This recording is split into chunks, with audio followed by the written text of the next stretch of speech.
Hello, you. Last week, we took a little cynical look at how physical media is being turned into an item to collect rather than music to play. We did learn that some of you guys love CDs, which is super cool. We're stacking thrifted and old cassettes at the moment. It's nice to know we're in great company with that. This week, we're looking at who? Well, that is the question. Are all the rock stars dead? How are your resurrection skills? Songs brew editorial deities of monoculture. What do we mean when we say untouchable? Now, in most cases, it is the physical sense because over the last 10 years, we have lost more of the original rock stars. Sure, the long lens will show Elvis. Maybe that is where it started. We went from having performers to having idols and kings. Jimi Hendrix gave us an almost shamanic person to look up to. Grace Jones, an alien goddess, and Little Richard showed audiences what power, energy, and loudness looked like. Prince, Ozzy, Bowie, Mercury. So iconic that we don't need to add a first name here. Such is their legend, such is their rock starism. They are referred to as the kings and queens of their genre, the gods of their instruments, or the gods of the stage, an untouchable. They never seem to exist the way we do, mythologized and the blueprint for so many that came after, who will never reach their heights. The thing was, it was expected that these and many others would be the epitome of behavior that would see them cancelled before their third studio album in modern times. You didn't want Prince to be seen in an Adidas tracksuit with his hair disheveled. He was to be adorned and adored. Bowie wasn't allowed to be too relatable. He was to be an alien who wasn't beholden to the gravity that we suffer from. It is only now that the conversation around Ozzy is focused on the fact that actually shooting cats, beating your wife, but being funny doesn't all balance out. But it somehow didn't seem to matter, and his death took away what might be one of the last rock stars that aren't run into the ground with social and corporate audits. For more than a couple of decades, the live fast, die young lifestyle was cool because it fueled their art.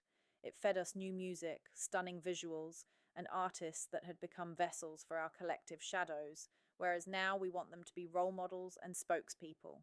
Nick Cave has previously described artists like Tom Waits, Van Morrison, and Leonard Cohen as having a mysterious power. Interestingly, in a BBC interview, he cited the church as the source of his love of music, as evident in his music, and Johnny Cash as one of his inspirations. Maybe they all become one and the same. Auditing artists previously, this untouchable power was okay. It was cool and rare when an artist went on stage with a t-shirt for a cause. Sinead O'Connor, RATM. Now, if artists aren't using their platforms, they are called out for it. Because how dare you garner millions of fans and be silent? That silent power is being smashed to smithereens with a humanizing mandate. Rock stars used to do drugs, have wild, illicit, and explicit parties, launch TVs out of the windows, and live in chaos that we couldn't or wouldn't. Their behavior was a test for the genius, so what if they went to rehab 7 times? So what if they caused thousands of dollars of damage? So what? Because at the end of the run, fans would have seen them live and we'd have a CD in our palms. Now? For those who dare to step into the light, we demand even the smallest star to take a stance on every geopolitical crisis, to fend off rumors and complaints, and to be relatable and human, touchable, bendable, and yet hold the voices of millions in their throats and present them at every given opportunity, and never ever express an opinion that is other. Going back to Prince just for a moment, had he stepped out in grubby sweats and been that human for a moment, it would have crumbled his gravitas. It's not what you would have wanted for him, though you can buy his monogrammed ones. Some artists needed and still do need to be other than human. The masses always want idols. We need them. The passing of Ozzy was surrounded by the talk of where does the torch go? A collective understanding that we were running out of rock stars, that version of what a rock star was and is. We're plucking away the alien, ethereal, untouchable energies once assigned to the greats, shaving everything down to fit them into the authentic influencer bucket. We slide carefully and comfortably into the age of health, accountability, and safety. But is it the end of the road for rock stars as they once were? Maybe, somewhere in our relentless pursuit of authenticity and role models, we have forgotten that what made a rock star was their ability to be human and a myth. We have arrived at an age where the Prince of Darkness becomes the Prince of the algorithms. We have to ask, do we, as the audience, even deserve the legends of old anymore? We demand green juices, workout routines, clean makeup, no swearing, several palatable political stances, and at the same time, demanding work that feels as rich, dangerous, and artful with nothing to feed it. We're not saying you need to be a menace to society, but maybe that was what made rock stars so intriguing. We want humans without flaws to perform for flawed masses.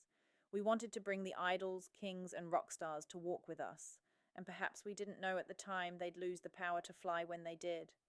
The algo ceiling, the heights of these phenomena were built by radio DJs, magazines, visionary labels, and a world that was easier to travel in. They bet on the weird, the wild, the loud, and the revolutionary. Today we have lazy algorithms betting on average, mediocre, the stuff that slips in unnoticed. We're talking about that thing the artist had that can't be measured by retention and data. Where is it, artists who never would have had an Instagram, those who reinvent themselves and shift personas, though Tyler, the creator, does this perfectly, would now be seen as inconsistent branding. It's almost like the infrastructure to hold the legends no longer exists. Or maybe how we judge them, and the goalposts have shifted. It's hard to focus on your work when somewhere someone is telling you you need to hit the FYP. Grace Jones, perhaps not the only living exception, but one nonetheless, as untouchable and impenetrable as she was at the start. Not a relic of times bygone, but perhaps a reminder of what we had. Never trading access and mediocrity for success on an algorithm. Artists of now are almost expected to film and post BTS hourly, giving us gross access to them 24/7, 365. It's odd. We're suffering a physical loss. As the years go by, we have fewer of the greats left, if any. The social calling to make sure they are not problematic at all, and to varying standards. And the industrial loss, because the machines as we have them now wouldn't have known what to do with these behemoths, other than to slide them in a playlist between the Lumineers and Harry Styles. Do we even deserve true rock stars anymore? A final note. We believed that anything that was worth doing was worth overdoing. Steve Tyler, Aerosmith, 1990. Yes, a real rock star and still alive like Jagger, Dylan, Springsteen, Stevie Nicks, etc. Until next time.